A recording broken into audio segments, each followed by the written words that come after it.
रागानं सब्बन्नं देविन्दपूजानं जठ्यवत्तुवायनं तेलुगुरुणम् अर्वन्तानं भगवन्तानं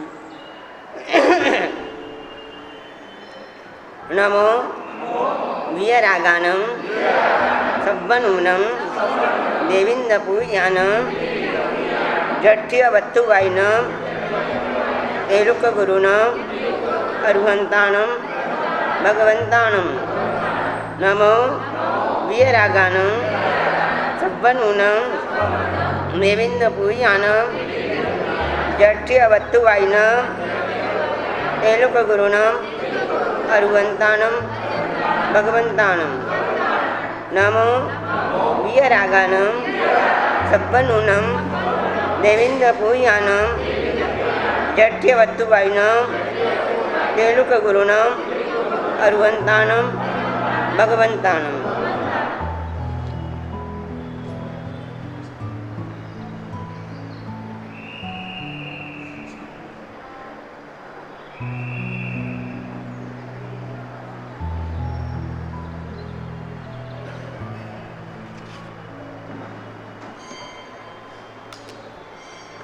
मंगलाचरण चल रहा है। मंगलाचरण में परमात्मा को दीगादिदेव तीर्थंकर परमात्मा को गुणों को लेकर उनको नमन किया है। वीतराग सर्वज्ञ देवेंद्र के द्वारा पूजित यथा स्थिति वस्तुवादी तर्क गुरु और भगवंत बाकी है। वीतराग हो गया, सर्वज्ञ हो गया, देवेंद्र के द्वारा पूजित यथास्थि वस्तुवादी तर्क गुरु और अर्वंतानम भी हो गया। आज अपन चर्चा करते हैं भगवंत नमो भगवंतानम। नमो सबके साथ है, नमो भगवंतानम, नमो भगवंतानम, नमो भगवंतानम। भगवंत को नमस्कार हो, भगवंत को नमस्कार हो, यानी भगवान को नमस्कार हो। भगवान ऐसा शब्द है जो दूसरे शब्द हैं वीतराग आदि वो सभी दर्शन में प्रचलित नहीं है। भगवंत ऐसा शब्द है जो सभी दर्शन में प्रचलित है। भगवान को नमन हो, भगवान को नमस्कार हो। तेरे को गुरु नहीं जानते हैं, यथास्थि वस्तुवादी नहीं जानते, सर्वज्ञ नहीं जानते, पर भगवान तो सब दुनिया का बच्चा एक शब्द तो जानता है। किसको? भगवान को। छोटा हो बड़ा हो, भगवान को तो समझता है। किसी भी दर्शन में वो किसी भी दर्शन वाला हो, भगवान है वो। बाकी भगवान के पर्यायवाची शब्द है सब। अब यहाँ किया गया और भगवंतानम सबसे अंत में दिया गया। यहाँ पर भगवंतानम शब्द, भगवान क्या चीज है? भगवान किसको कहना? भगवान नाम आते ही हमारे सामने कल्पना चित्र आ जाता है। क्या? कोई ऐसा व्यक्ति, कोई ऐसा जादूगर जो हमारी सारी समस्या को समाधान कर दे, हमारी सारी चिंता को दूर कर दे और हमारी सारी इच्छित वस्तुओं को दे दे। भगवान का मतलब क्या? भगवान किसको कहने का? भगवान तो जानते हैं, छोटे बच्चों को भी कहते हैं या भगवान के मंदिर या भगवान के मंदिर। हर दर्शन वाला यहाँ सभी दर्शनों का समाहित है कि भगवान किसको कहना।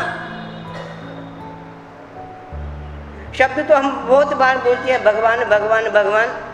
भगवान है क्या? यहाँ ये अर्थ दिया है कि भगवान किसको कहना।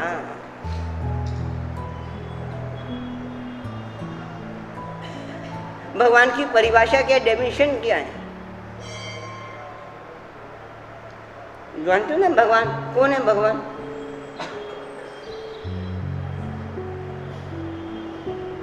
बहुत ऊंचा शब्द, वो सबसे अंत में दिया भगवान।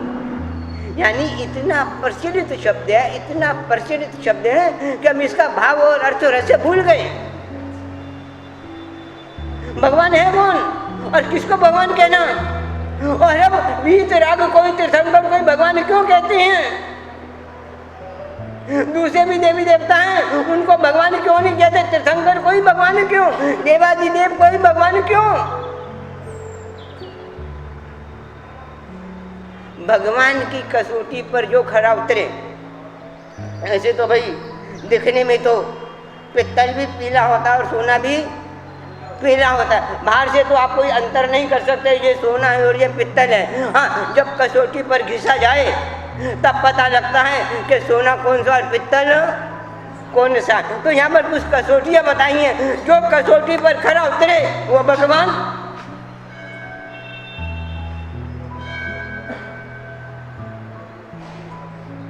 बहुत ऊंची चीज है।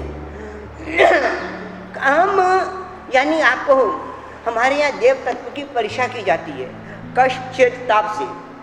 कष्ट छेद ताप से देव तत्व की परीक्षा की जाती है। और देव तत्व कौन सा? सुदेव, कौन सुदेव, कौन सतदेव।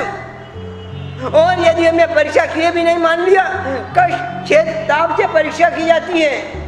और जो परीक्षा में खरा उतरे वह देव तत्व है। और उस देव तत्व को छोड़कर दूसरे तत्व को भी मानना, देव मानना, गृहीत मिथ्यात्व है। इसीलिए भगवंता नाम, भगवान भगवान तो सब कर रहे हो, सब कर रहे हो, भगवान भगवान। भगवान है क्या? क्या आपके कसौटी पर कदा? कश की कसौटी पर कदा, छेद की कसौटी पर कदा, तब की कसौटी पर कैसा? फिर देव तत्व को कैसे आपने स्वीकार कर लिया? और अनादि काल से देव तत्व को समझे बिना हम देव तत्व को देव मान रहे हैं। देव तत्व क्या है और भगवंता नाम क्या है? भगवान कौन है? दुनिया में बहुत भगवान है, कम है भगवानों की कमी। हर परंपरा अपने आप को भगवान कह रहा है, भगवान की कहाँ कमी है? पर यहाँ पर भगवान नमो भगवंतानम, अभी तक हमारा नमो भगवान के ऊपर नहीं हुआ। क्यों? भगवान का स्वरूप ही नहीं समझा हमने। और सबसे अंत में इन्होंने भगवान शब्द रखा है, सबसे अंत में रखा है भगवान शब्द। क्या कि सारा का सारा सुख, सारे की सारी बात भगवान में आ जाए। एक शब्द है धनवान। धनवान किसको कहना? धनवान किसको कहना है? धन वाला। धन कितने तरह का है? धन कितने प्रकार का है? अलग अलग प्रकार का है ना। तो यानी धनवान कौन? धन वाला। धन सभी तरह का धन है, बहुत से तरह का धन है। हीरो के रूप में है, मोती के रूप में, जमीन जायदाद के रूप में है। परिक्रम में 9 प्रकार का भी धन आता है ना। हाँ, वो भी धन ही है ना। भाई परिक्रम भी धन है, वो भी 9 प्रकार का धन है। उसमें धन धान्य भी गए। ये नहीं खाली पैसा है, जवाहरात भी धन है, जमीन भी धन है, मकान भी धन है। धन कितने प्रकार का? बहुत से प्रकार का धन है। और जिसके पास धन है उसको क्या कहते हैं हम? धनवान। तो यहाँ भग शब्द है। जैसे धन शब्द है ऐसे शास्त्रों में भग शब्द है। जो भग वाला हो वो भगवान, धन वाला धनवान और भग वाला भगवान। ये समझो तुम। अब धन को तुम समझे धन क्या है, और अभी भग को नहीं समझे। इसलिए धन भगवान, भगवान किसको कहना? और यदि जब तक तुम्हारे चित्त में एक भगवान की छाप नहीं पड़ेगी, ये भगवान है और ये सत्य भगवान है, भगवान में भी सत्य भगवान है, और हमारी श्रद्धा सत्य भगवान के प्रति होनी चाहिए। सत्य सत्य भगवान के प्रति, जिसे हम सुदेव कहते हैं, सत्यदेव कहते हैं। और यहाँ भगवान ने शब्द दिया है, और भगवान सब जिन्हें जानती है, भगवान भगवान। पर किसी से पूछे भगवान है कौन, भगवान का स्वरूप क्या है, भगवान करता क्या है? बस हमारे एक चित्र बना हुआ है, हमारी भी कोई समस्या हो, कोई भी चाहना हो, कोई भी फिक्र हो, कुछ भी हो, वो चले जाओ बस मूर्ति के पास, भगवान सब कुछ कर देगा। मनोतिया मान लो, कुछ रिश्वत दे दो, वो हमारी सब समस्याओं का समाधान कर देगा, चिंताओं को दूर कर देगा। और हमारे संसार में, संसार के सुख में जो अड़चन आ रही है, अवरोध आ रहे, अंतराय, उनको दूर कर देगा। और क्या है? और क्या है? और इस कारण हम उसको नमो कर रहे हैं, भगवंता नम को नमो नहीं है। जैसे धनवान को आप नमो करते हो, वहां धनवान गौण हो जाता है, धन प्रमुख हो जाता है। और उसी व्यक्ति के पास है यदि धन चला जाए, फिर वहां नमो रहता है। तो नमो धनवान के कारण नमो है ना। तो इसी तरह यहाँ नमो है, भग के कारण नमो है। उसमें क्या चीज है भग? यहाँ भग किसको कहा गया है? कल सूत्र में भी लेकर भग को लेकर चर्चा आती है, यहाँ भी चर्चा है। नमोतनम अरियंतानम भगवंतानम में भग को लेकर चर्चा है।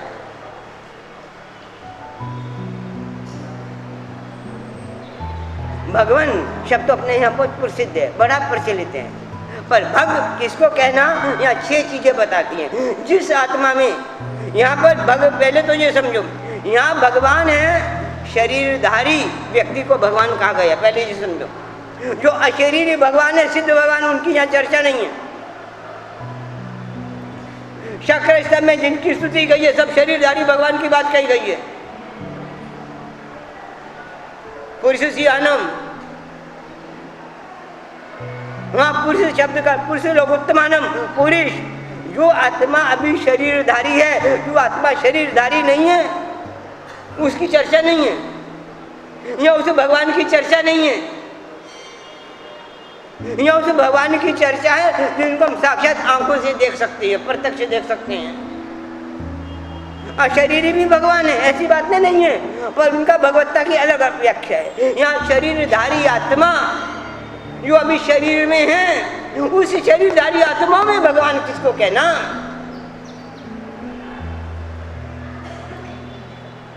और हमारा नमस्कार भग के कारण होना चाहिए। हमारी इच्छाओं के कारण वो नमन नहीं, वो कोई इच्छा पूर्ति के लिए नमन नहीं, कामना मन्नत के लिए नमन नहीं।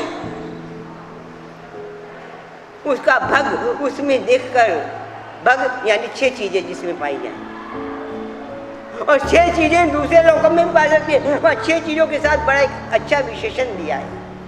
जानते हो 6 चीजें कौन सी? मुख्य रूप से, वैसे तो 12-13 भी आती हैं, मुख्य रूप से 6 चीजें। मुख्य रूप से 6 चीजें यानी 6 प्रकार का धन समझो आप। धन जितने प्रकार का है, हम उसको कल्पना करें 6 भागों में बांट दिया, 6 प्रकार का धन, 6 प्रकार का धन, ठीक है ना। अब 6 प्रकार का भग, भग यानी 6 प्रकार का, याद है किसी को? बताएगा कोई? भगवान भगवान सब करते हैं, उसके लिए पहले 6 के लिए एक विशेषण है, समग्र। समग्र, पहला समग्र ऐश्वर्य। समग्र ऐश्वर्य, ऐश्वर्य एक अलग चीज है, समग्र ऐश्वर्य अलग चीज है। समग्र ऐश्वर्य, समग्र रूप, समग्र यश, समग्र श्री।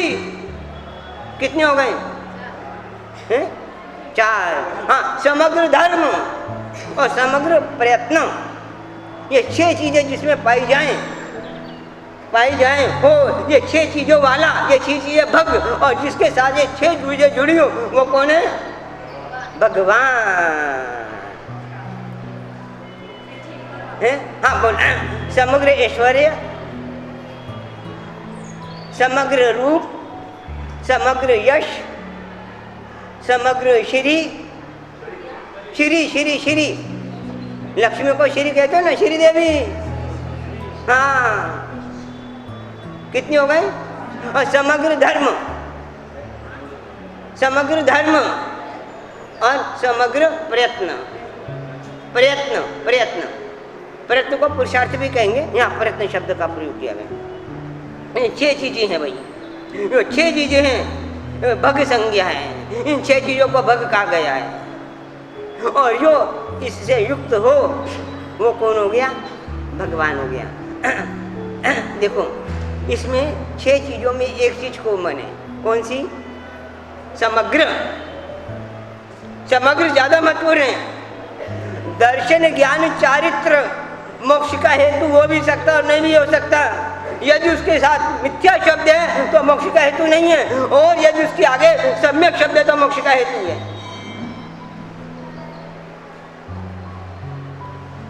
दर्शन ज्ञान चारित्र मोक्ष का हेतु होते हुए भी यदि उसके सामने शब्द सम्यक जुड़ा हुआ है कि मिथ्या जुड़ा हुआ है। सम्यक दर्शन ज्ञान का जितना महत्व है उतना ही महत्व सम्यक का है। सम्यक दर्शन, सम्यक शब्द है ना, और दर्शन क्या चाहते में सम्यक निकाल दो तो फिर, तो इसी तरह सारे शब्दों के साथ यहाँ क्या जुड़ा हुआ है? समग्र। समग्र क्या चीज है? समग्र किसको कहना? क्या चीज है समग्र? है? हाँ, समग्र यानी सकल, तमाम, सब कुछ, सब कुछ, ये भी अर्थ है। और एक दूसरा अर्थ भी है, सम उपसर्ग और अग्र शब्द। समग्र को 2 भागों में सम उपसर्ग हो गया और अग्र शब्द हो गया, समग्र। सम यानी सम्यक रूप से प्राप्ति, अग्र यानी प्राप्ति में भी आगे।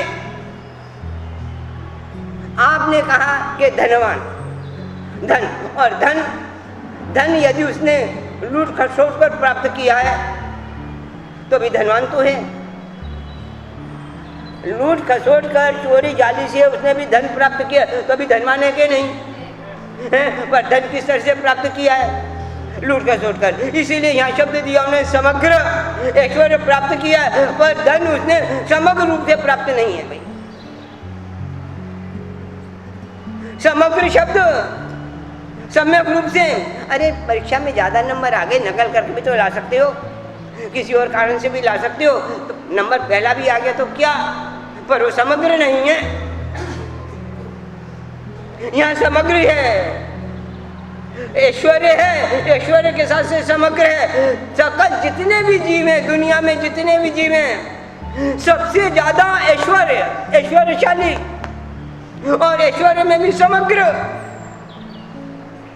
वो ऐश्वर्य भी समग्र रूप से, सम्यक रूप से प्राप्त किया हुआ, और हजारों जीवों ने वो ऐश्वर्य सम्यक रूप से प्राप्त किया, पर उसमें अग्रता नहीं है। इसीलिए भगवान कौन?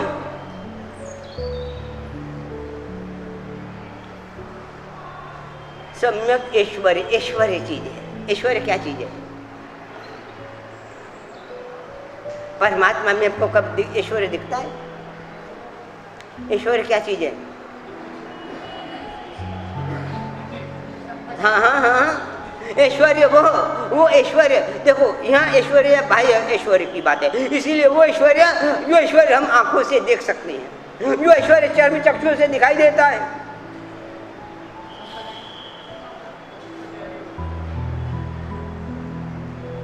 वो ऐश्वर्य। यहाँ उस ऐश्वर्य को किया गया, उस ऐश्वर्य को ऐश्वर्य क्या, वो ऐश्वर्य वाला जिसे हम सामान्य भाषा में महाप्रातिहार्य कहते हैं, प्रातिहार्य कहते हैं, महाप्रातिहार्य कहते हैं, अष्ट महाप्रातिहार्य कहते हैं। वो क्या है? ऐश्वर्य। और सम्यक और समग्र कैसी है, उसमें दोनों चीजें देखना। ऐश्वर्य कैसी है, और जो ऐश्वर्य है वही हमारा देव तत्व है।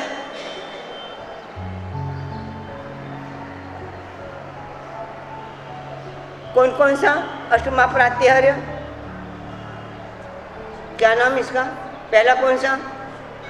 अशोक वृक्ष, आगे सूर्य पुष्प वृष्टि, दिव्य धुनि, चामर, आसनम, भामंडल, दुंदुभी, और हाँ पुष्प वृष्टि अशोक वृक्ष पुष्पि दिव्य ध्वनि चामर मासनम च वामंडलम दुंदिरातपत्रम सत्प्रत्याराणी जिनेश्वराणा।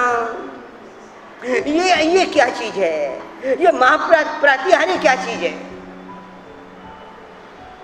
और बाह्य रिद्धि को देखना, क्या ये धर्म का अंग है? क्या बाह्य ऐश्वर्य भगवान का अंग है? क्या बाह्य ऐश्वर्य से भगवान की स्तुति होगी? तो फिर यहां बाह्य ऐश्वर्य कैसे रखा उन्होंने?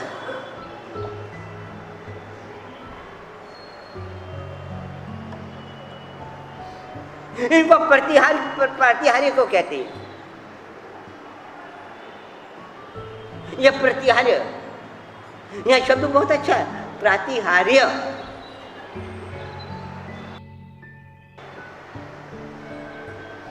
अरे समझो भगवान कौन है? प्रतिहारों से युक्त। प्रतिहार्य है क्या चीज? वैसे प्रतिहार्य शब्द प्रतिहार से बनता है। प्रतिहार का अर्थ होता है सेवक का, चौकीदार से। यहाँ गुण है अपन देखो, प्रतिहार के बहुत से शब्द हैं। अपने को बात तीर्थंकर की अपेक्षा से अर्थ समझना प्रतिहार का। वैसे तो बहुत अर्थ है प्रतिहार का। प्रतिहार्य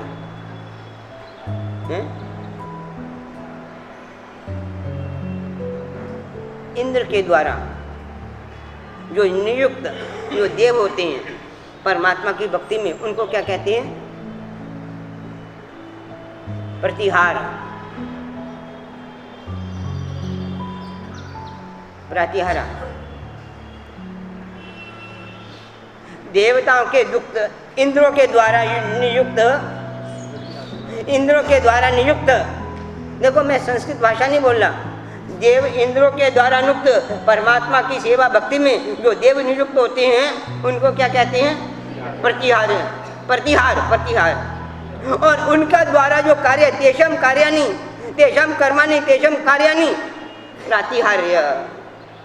उनका जो कर्म है, यानी आपको सीधी सी भाषा सेवक चौकीदार जो को कर्म है वो प्रतिहार। चौकीदार अलग से और चौकीदार का कार्य एक अलग चीज है। जो चौकीदार जो सेवक का काम है वो प्रतिहार है। इंद्र के द्वारा देवादिदेव की सेवा में भक्ति में जो देव नियुक्त किए जाते हैं उनको क्या कहते हैं? प्रतिहार। प्रतिहार। और उनके द्वारा जो कार्य किया जाता है भक्ति में, भक्ति में जो कार्य किया जाता है वो प्रतिहार्य कहा जाता है। प्रतिहारा प्रतिहारा सुरपति नियुक्ता देवा तस्य तेषां कर्माणि कार्याणि प्रतिहार्याणि। ये है प्रतिहारा सुरपति नियुक्ता देवा तेषां कर्माणि कार्याणि प्रतिहार्याणि। ये है, ये देवताओं ने इंद्र ने जो परमात्मा की सेवा में जो देव नियुक्त किए हैं उनका जो कार्य है, वहां तो शब्द देखो ना कैसे नियुक्त करते हैं। और प्रतिहार्य करते क्या हैं? और प्रतिहार्य 8 ही क्यों होते हैं? 9 या क्यों नहीं, या 7 क्यों नहीं? 8 ही क्यों होते हैं? प्रतिहार करते क्या है? हमने कभी भी तीर्थंकर का ध्यान प्रतिहार से युक्त नहीं किया।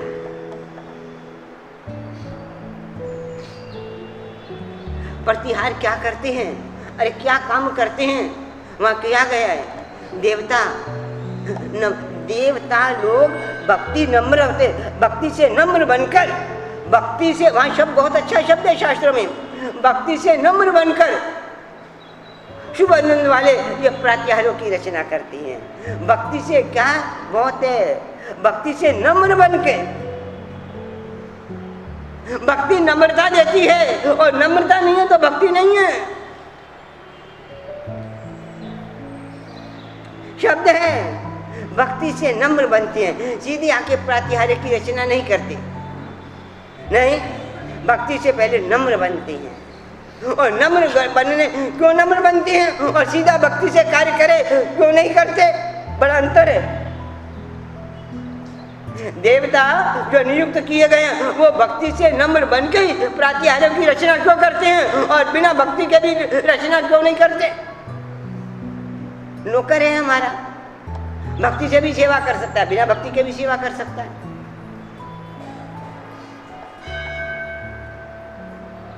सेवा सेवा में तो अंतर है।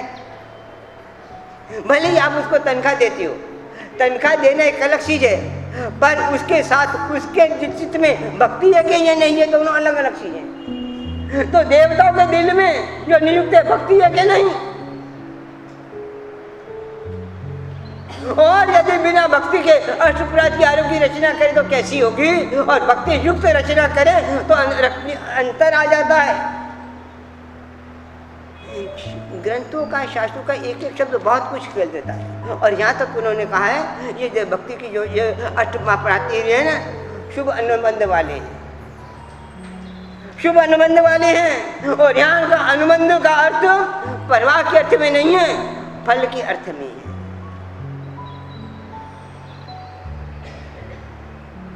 एक एक प्रातिहार्य का कैसे ध्यान किया जाता है। और प्रातिहार्य और यहाँ पर प्राति का एक और अर्थ, भाव अर्थ में प्रातिहार्य किया गया।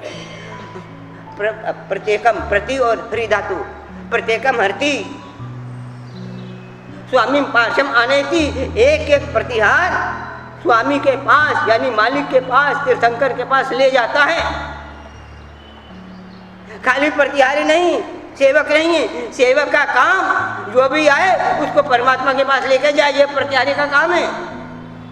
प्रत्येकम हरति स्वामी पार्श्वम आनयति, स्वामी के पास। देखना, आपको एक उदाहरण सुनाओ, कैसा कैसा ये प्रातिहार्य क्या चीज है। दुनिया की कोई भी समझ, देखो पहले तो एक मान के चलो, प्रातिहार्य किसकी विभूति है? तीर्थंकर परमात्मा की। तो प्रातिहार्य तीर्थंकर में भगवान की अद्भुति है, तीर्थंकर की आत्मा का इसके साथ कोई संबंध नहीं है, पहले मान के चलो। और तीर्थंकर परमात्मा ने जो भावना भाई है, जिसके लिए वो आए हैं, जिसके लिए वो आए हैं, जिसके उनका अवतरण हुआ है, क्या किसके लिए अवतरण हुआ उनका? किसके लिए उनका जन्म हुआ है?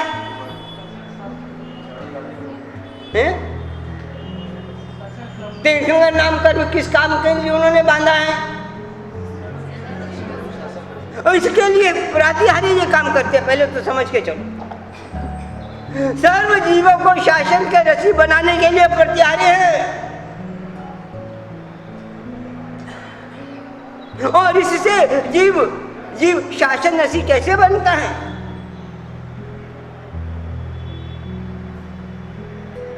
एक एक प्रतिहार्य क्या क्या विशेषता, और हर प्रतिहार्य अपने गुण के और स्वभाव के अनुसार आत्मा का हित के लिए कार्य करता है।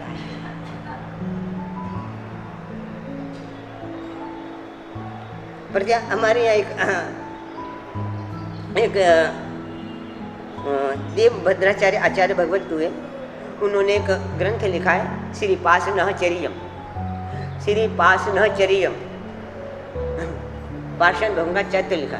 उसमें एक कथा आती है। शिवदत्त नाम का एक मंत्री है, राजा का मंत्री है, जिसका नाम है शिवदत्त। शिवदत्त नाम का मंत्री। और एक बार राजा उस पर बहुत क्रोधित हो गया, गुस्से में आ गया। वैसे तो राजा का बड़ा प्रिय पात्र था, और गुस्से में आवेश के आकर उसका बड़ा अपमान कर दिया, तिरस्कार कर दिया। और इतना तिरस्कार किया कि उसको देश से, अपने सीमा, मेरी सीमा से बाहर चले जा बस।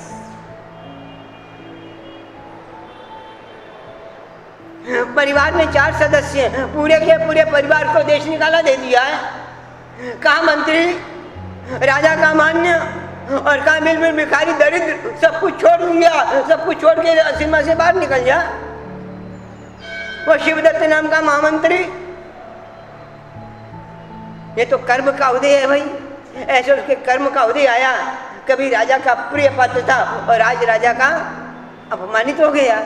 अपमानित होना है क्या अलग चीज है, और उसके मान से देश से भी निकाल दिया उसको, जा भाई जा, निकाल दिया।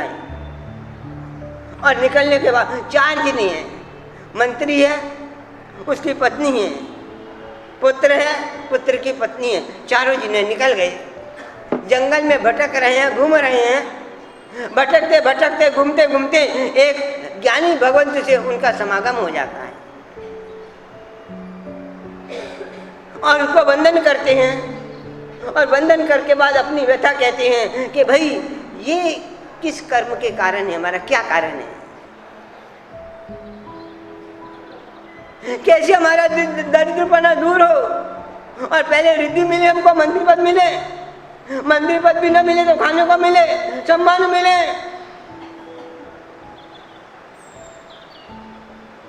ज्ञानी भगवंत ने बताया कि ऐसे ऐसे तुम्हारे पूर्व के ऐसे ऐसे कर्म का उदय है। और इसमें जो तेरा बेटा है देव प्रसाद, उसके बेटे का नाम देव प्रसाद, बेटा है जो देव प्रसाद, उसके बहुत चिकने निगार प्रगाढ़ कर्म का उदय है। भाई प्रगाढ़ अंतराय कर्म का उदय है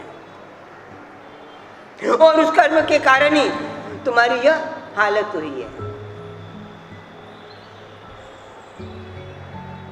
वो देव प्रसाद भी चरण में पड़ता है, चलो भाई अब इसका उपाय क्या है, इसका उपाय बताओ।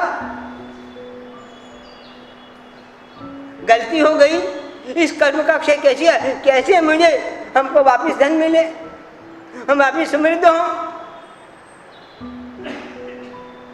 जिसे अपन प्रचलित भाषा में कहे तो प्रायश्चित। इतने बड़े अंदर प्रायश्चित क्या है? तो उन्होंने देखा कि पात्र योग्य पात्र है, प्रायश्चित बताया।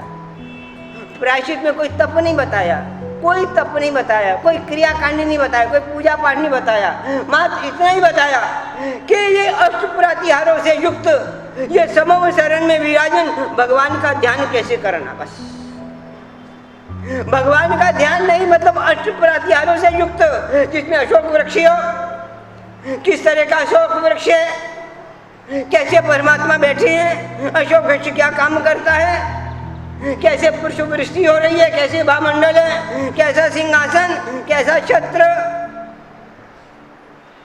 सारे के सारे प्रातिहारों का वर्णन किया। और वर्णन के कहा बस इन प्रातिहारों से युक्त तेरे को क्या करना है, भगवान का ध्यान करना है। इतना बड़ा अंतराय कर्म का उदय, इतना बड़ा निकाचित कर्म का उदय, और न जाने उन्होंने पता कितने कितने भव अभी तेरे को इस कर्म के लिए करने पड़ेंगे।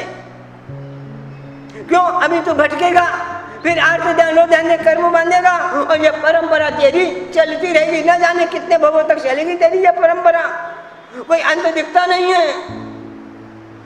फिर भी तू चाहता है, तो उन्होंने बताया अष्ट प्रातिहारी, ये ऐश्वर्य के युग। देखो अष्ट प्रातिहारी ये करते हैं। मैं आपको सांसारिक अपेक्षा से कहता हूँ, धर्म तो छोड़ो, संसार की अपेक्षा से कहता हूँ।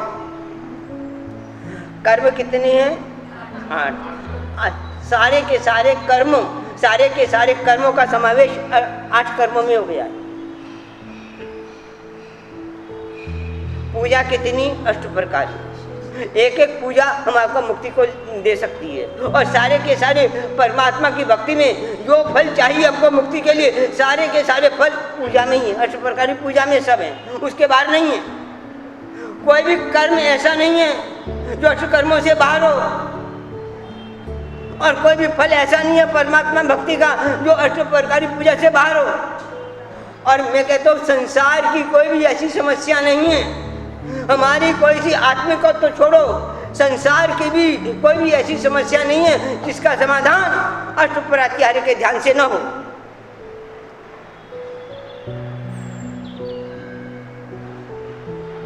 हर प्रतिहार्य की रचना परमात्मा के जो भक्ति में की गई है वो जीवों को उत्थान के लिए की गई है, जीवों के कल्याण के लिए, जीवों को शासन का रसी बनाने के लिए की गई है। तो कैसे रसी नहीं बनेगा वो?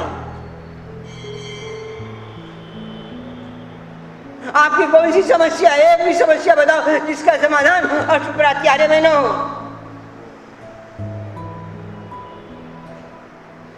अशोक वृक्ष का ध्यान करने से कौन सी समस्या का समाधान होता है? छत्रत्रय का ध्यान करने से कौन सी समस्या का समाधान होता है? आत्मा की अपेक्षा नहीं कह रहा, संसार की अपेक्षा से कह रहा हूं।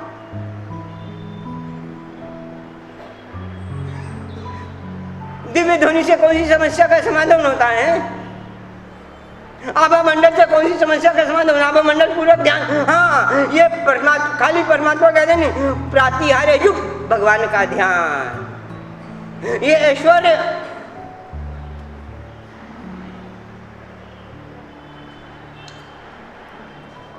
कौन सी समस्या है? दुनिया की कौन सी समस्या है? और कौन सी चापूर्ति ऐसी नहीं है जो अष्टप्रातिहार्यों के ध्यान से न हो सकती हो? हर जीव मात्र के लिए। क्यों? कल्याण की भावना का प्रतिफल ये अष्टप्रातिहार्य है। आत्मा का हित चाहो, संसार का हित में चाहो, संसार में समाधि चाहो, तब भी अष्टप्रातिहार्य देते हैं। एक गलत बात बोलने जा रहा हूं, गलत बात बोलने जा रहा हूं, फिर भी इच्छा है कि बोलना। यदि हमको लगता है कि मेरे दुश्मन ज्यादा हो गए हैं, हाँ, और मेरे बारे में अनाप शनाप बोल रहे हैं, मुझे बददुआएं दे रहे हैं, मुझे मेरे लिए यंत्र मंत्र तंत्र का प्रयोग कर रहे हैं, मेरे लिए जाल रच रहे हैं, होता कि नहीं होता? कभी है कि नहीं? बोलो। मुझे नजर टोक लग गई है कि नहीं? इन सब का ध्यान में अष्टप्रातिहार्य में है। मैं किम कर्तव्य विमूढ़ हो गया हूँ, मुझे कुछ सूझ नहीं रहा, क्या करूँ क्या न करूँ, आगे मार्ग रास्ता नहीं दिखा रहा, इसका ध्यान भी अष्टप्रातिहार्य में है। मैं जड़ बुद्धि हूँ, मुझे ज्ञान नहीं चढ़ा, इसका ध्यान भी अष्टप्रातिहार्य में है। एक एक प्रतिहार्य का गुण देखो, एक एक प्रतिहार्य की विशेषता देखो। अरे यहां तक यदि मेरे पास रहने के लिए छत नहीं है, छत का मतलब तो उसके लिए भी अष्टप्रातिहार्य के ध्यान की चर्चा आती है। भाई वो करो तो छत भी मिल जाएगी, ऐसा बात नहीं है। दुनिया की कोई क्यों? वो अनंत करुणाशील है, हर जीव पर से करुणा बसाइए, और करुणा का परिणाम ही अष्टप्रातिहार्य है। तीर्थंकर नाम कर्म किससे पहचाना जाता है? अष्टप्रातिहार्य से तीर्थंकर नाम कर्म पहचाना जाता है।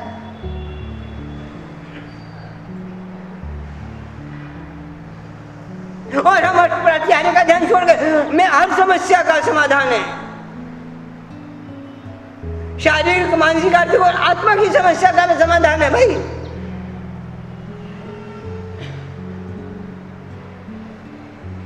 क्यों? हर प्रतिहार्य में जो प्रतीक है वो परमात्मा की कैसे पास ले जाती है आत्मा को। प्रतीकमर्ति स्वामी पार्श्वमानयति।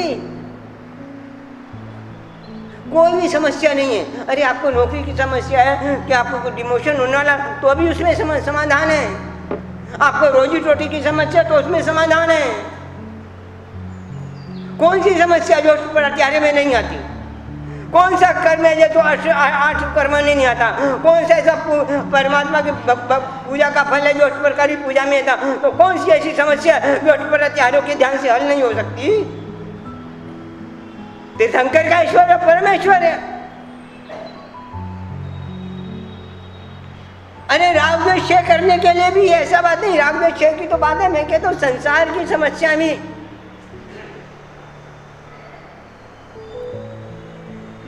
सारी की सारी समस्याएं अतीन्द्रिय ज्ञान चाहिए तो भी इससे ध्यान से मिलता है।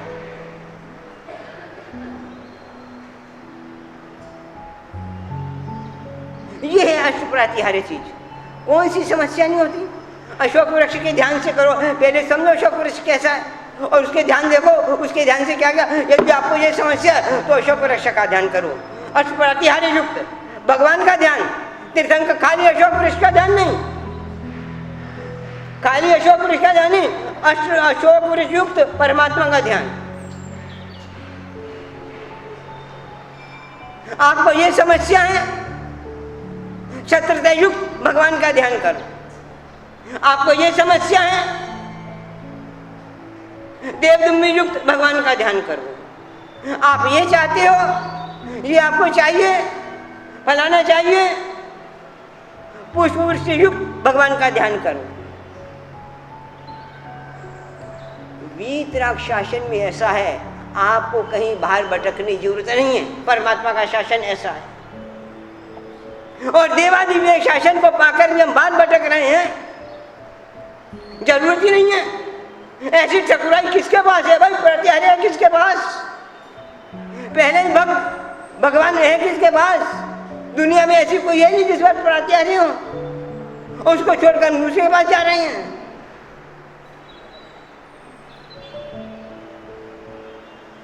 कौन सी क्या आपको क्या चाहिए? और देखो हर प्रतिहारी से ये ध्यान से ये एक एक चीज, मतलब आठ पूरी समस्या को 8 में बांट दिया, उससे आप ध्यान करो, मिलेगा आपको। हम प्रतिहार्य से युक्त भगवान का ध्यान नहीं करते। अरे यहाँ तक कहते हैं, यदि 8 प्रतिहार्यों का वर्णन सुनकर, पढ़कर और देख कर भी, साक्षात देख कर भी यदि हृदय में उल्लासित भाव न आए, हृदय रोमांचित न हो, रोम रोमांचित न हो, तो समझना अनंतानंदी कषाय का उदय है। ये वीतराग तीर्थंकर का ऐश्वर्य देखकर, अष्टप्रतिहारियों को देखकर रोमांचित नहीं होता है, ऐसा ऐश्वर्य देखकर। और वो ऐश्वर्य किस तरह से हमारे विकारों को नष्ट करता है, ऐसी बात नहीं है, समग्र है, नष्ट करने वाला है। चित्त की शुद्धि कैसे कर देता है? तुम जिस कामना के लिए भगवान का ध्यान करोगे अष्टप्रहर युक्त, वो तुम्हारी कामना तो हो जाएगी, और कामना के साथ साथ चित्त शुद्ध हो जाएगा, दोनों काम करेगा।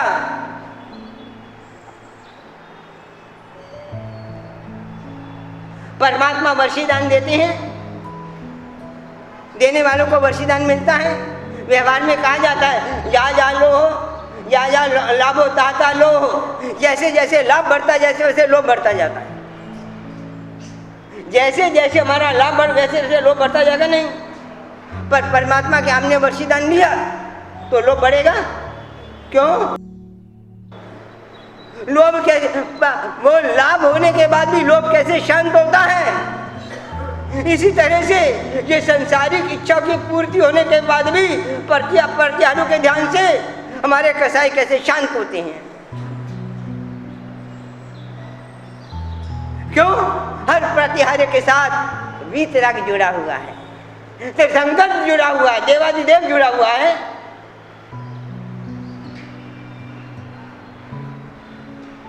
आपको लगता है कि मेरी नौकरी में से कोई डिमोशन हो जाएगा, कोई चुगली कर रहा है, मैं नौकरी से अर्ज में पद से चला जाऊंगा, किसका ध्यान करना चाहिए? बोलो, कौन से प्रतिहार्य का ध्यान करना चाहिए?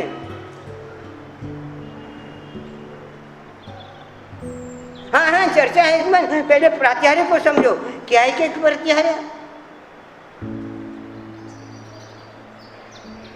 ये दिव्य धुनी है, क्या क्या क्या काम करती है? ये सामान्य नहीं है। खाली एक दिव्य ध्वनि को देखो, दिव्य ध्वनि क्या करती है। आपको अतीन्द्रिय ज्ञान चाहिए, दिव्य ध्वनि का कैसे ध्यान करो, कैसे क्षय पशम करती है हमारी दिव्य ध्वनि। तीर्थंकर की ध्वनि है, हमारे कर्म क्षय में कैसे निमित्त बनेगी, और सांसारिक इच्छाओं की पूर्ति में कैसे सहयोगी बनेगी, दोनों काम करती है। हाँ, सांसारिक इच्छाओं की पूर्ति में सहयोगी बनकर उनसे मुक्ति की ओर ले जाएगी, उसमें हो जाएगी नहीं, उसमें रसी देगी।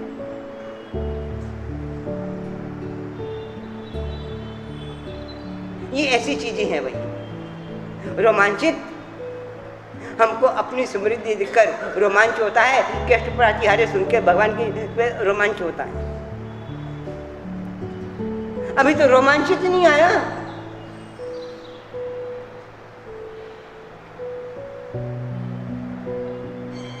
समावेशन क्या है, उसको पद्धति बताइए, वो किस तरह से अष्टप्रहरी युक्त चतुर्मुख समावेशन विराजमान परमात्मा का ध्यान, खाली परमात्मा का ध्यान नहीं।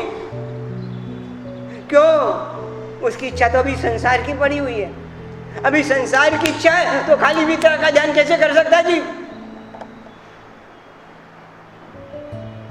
और इससे इस अष्ट प्रातिहार्य युक्त भगवान के ध्यान से यानी एक ध्यान से पता क्या होता है, इच्छा पूर्ति के साथ चित्त की शुद्धि होती है। चित्त शुद्धि में निमित्त बनता है ये अष्ट प्रातिहार्य हमारी।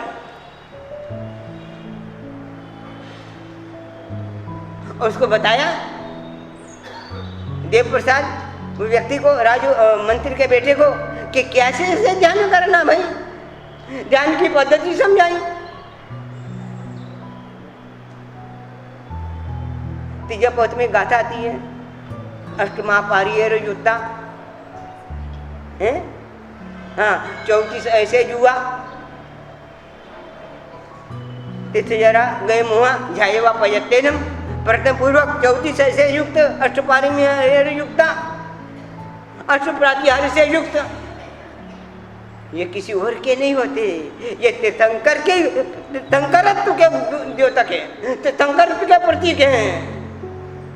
और तीर्थंकर के प्रतीक के पीछे मूल भावना है उसकी, सभी जीवों को शासन का ऋषि बना दूं, उसका फल है ये। और इसी के माध्यम से सभी जीव शासन के ऋषि बनते हैं। सबसे पहले ये समवसरण आता है भाई।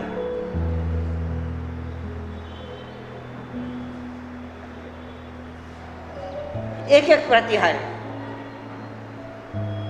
आपको कौन सी चीज ऐसी जो चाहिए और अष्टप्रचार के ढंग से नहीं मिल सकती, बोलो कौन सी चीज है।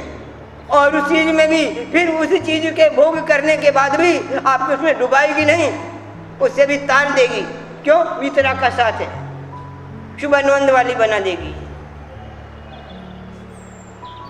ये चीजें हैं, हम भूल गए एक एक प्रतिहार से।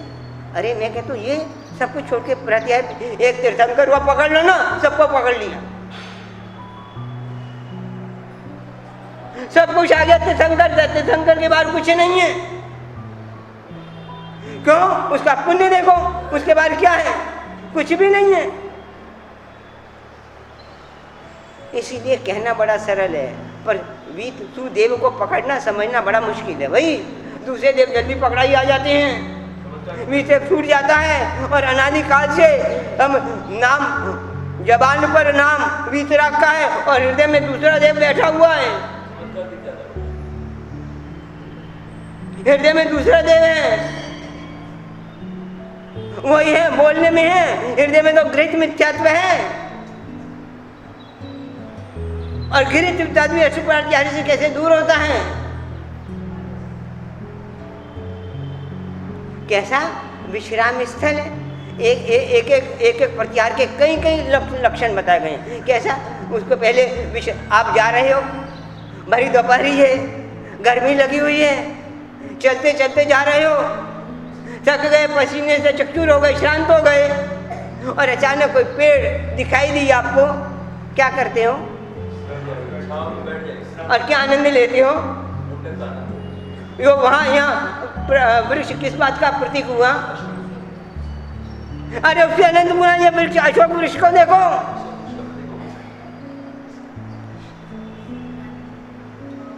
कैसे शोक को दूर करता है, इसीलिए अशोक नाम है।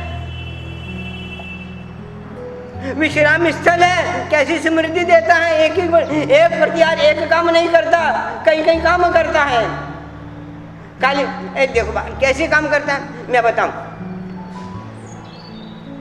आटा, गेहूं का आटा, गेहूं के आटे से आप क्या करती हो? हैं? रोटी, कौन कौन सी रोटी बनती है? हैं?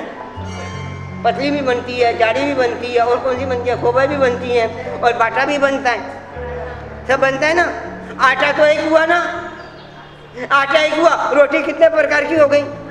अब उस आटे से आप जो सी रोटी जो ना बना सकते हो आप। आटा एक ही है, गेहूं का ही है, आटा बदला नहीं है। उसे आप पतली रोटी भी यानी गुजराती भी बना सकते हो, तो मारवाड़ी भी बना सकते हो, और खोबा रोटी, जाली रोटी भी बना सकते हो, बाटा भी बना सकते हो, और भी बना सकते हो। मतलब आटा तो एक है, और खाखरा भी बना सकते हो। आटा बदला के एक, और एक आटे ने कैसे सबके स्वाद देखो, सबका स्वाद अलग अलग है कि नहीं? पतली रोटी, जाली रोटी, खोबा रोटी, सबका गुजराती रोटी, मारवाड़ी रोटी, बाटा, सबका स्वाद एक एक अलग अलग। और आटा अलग अलग है कि एक, और एक आटे ने सबके स्वाद कैसे पूर्ति कर दी?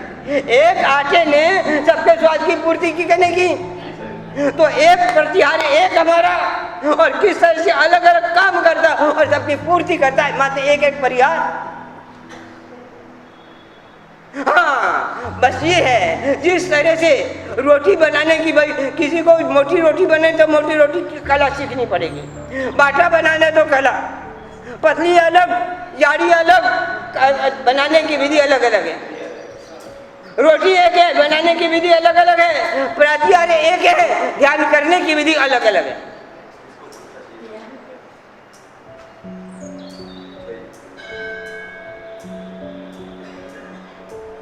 सब कोई पूरे नवग्रह भी वीतराग के चरणों में है, उसकी सेवा में है। पकड़ो उसको, वीतराग को, उसके अष्टप्रतिहारी को पकड़ो। एक प्रतिहारी क्या काम करता है? खाली एक अशोक वृक्ष की कैसे विश्राम स्थल का काम करता है, कैसे समृद्धि का काम करता है, कैसे यदि हम गम हो जाए आर्थ ध्यान को कैसे दूर करता है। ये नहीं कि एक प्रतिहारी एक ही काम करता है, एक आटा गेहूं का बहुत काम करता है, तो एक प्रतिहारी भी बहुत काम करता है। उसको बताया कि भाई तेरे को ध्यान करना है, ध्यान की पद्धति बताई, पूरी पद्धति है श्रीपासनाचर्यम में देवभद्राचार्य जी बताते हैं उसको, देव प्रसाद व्यक्ति को, और वो सच पूरा का पूरा परिवार ध्यान करता है। किसके लिए? दरिद्रता को दूर करने के लिए। और ध्यान करते करते अष्टप्रतिहार के ध्यान से उनकी चित्त शुद्धि ऐसी होती है, धन की कामना निकल जाती है और वैराग्य पैदा हो जाता है, और दीक्षा ले लेते हैं। और वो देव प्रसाद मुनि देव प्रसाद व्यक्ति वो दीक्षा लेने के बाद ऐसे कर्म करता है, ऐसा शुभ काम करता है, इस अष्टप्रति के ध्यान के प्रभाव से पता है कौन बनता है? कौन बनता है? अष्टप्रतिहार के ध्यान से कौन बनता है? वो परमात्मा पार्श्वनाथ का गणधर बनता है। हाँ, गणधर बनता है। क्या बात करते हो, कहाँ भटक रहा था, कहाँ परमात्मा का ध्यान, अष्टप्रतिहार युक्त।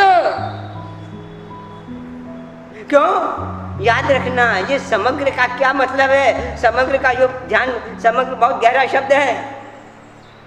कहाँ वो जंगल में भटकने वाला, और अब न जाने कितने भव तक भटकता रहता, पर उसने ध्यान किया, उसका फल क्या हुआ? गणधर, पार्षद भगवान का गणधर।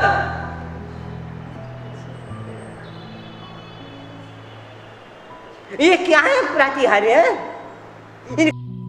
क्या है? एक भी प्रतिहार्य के प्रति हमारे चित्त में भी उल्लास भाव नहीं है, उमंग नहीं है कि ये प्रतिहार्य नाम का उसका स्वरूप जानती हैं, नाम प्रतिहारी का पूरे स्वरूप, ग्रंथ के ग्रंथ भरे, एक एक प्रतिहारी को लेकर ग्रंथ के ग्रंथ भरे हुए, क्या स्वरूप है उनका?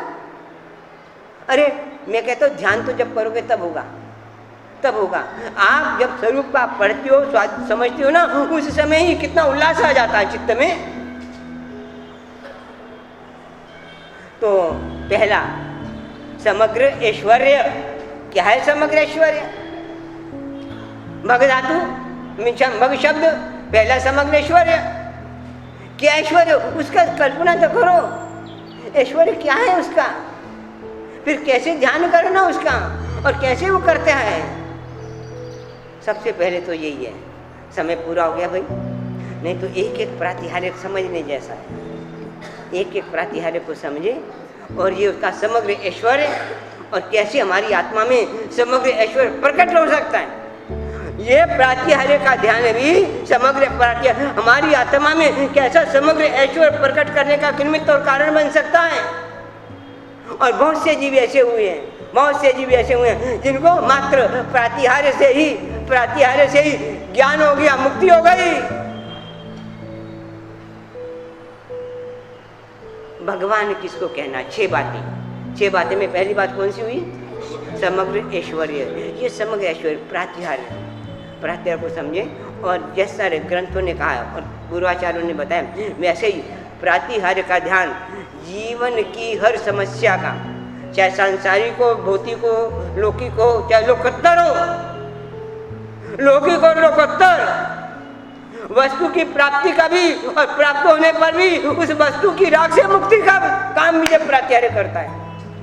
वस्तु की प्राप्ति भी कराता है और वस्तु की प्राप्ति कराने बाद उसके भोग भी भोगवाता है और उससे फिर मुक्ति का रास्ता भी बताता है। ये प्रातिहार्य का काम करता है। भाई कोई समस्या नहीं ऐसी जो अष्ट प्रातिहार्य से दूर न हो सके। तो भगवान नमो भगवंतानम, भगवंतानम में पहली बात समग्र ऐश्वर्य, उसका क्या ठकुराई, तीन लोग के कैसे सेवक हैं यार। एक एक कल्पना करो और हम अपने से हमारी अपने ऐश्वर्य का इतना अभिमान, उसके आगे क्या है हमारा ऐश्वर्य। और हमारा ऐश्वर्य सारी गुलामी का प्रतीक है। हमारा ऐश्वर्य नहीं है, ये गुलामी का प्रतीक है। कोई एक भी ऐश्वर्य ऐसे मुझे बता दो, तुम्हारे पास या मेरे पास जितने भी ऐश्वर्य, आज एक भी ऐश्वर्य बता दो जो गुलामी का प्रतीक ना हो। बोलो कौन सा ऐश्वर्य हमारा गुलामी का प्रतीक नहीं है? और उसका ऐश्वर्य गुलामी का प्रतीक नहीं है। हम ऐश्वर्य के पीछे चलते हैं और परमात्मा अष्ट प्रातिहार्य परमात्मा के पीछे चलते हैं। क्या बात है, छोटी बात नहीं है ये। ऐश्वर्य बहुत ऊंची चीज है, बहुत ऐसा। इसलिए मैंने कहा मंगल सबसे बाद में इन्होंने भगवंतानम रखो। भगवान क्या है समझे, और ऐसा अष्ट प्रातिहार्य युक्त भगवान का ध्यान आप और मैं अपन सब करें और उसी के ध्यान से अपन भी अष्ट प्रकरणों से मुक्त होकर मुक्ति को प्राप्त करें। इसी भावना के साथ विराम। हाँ बोलो।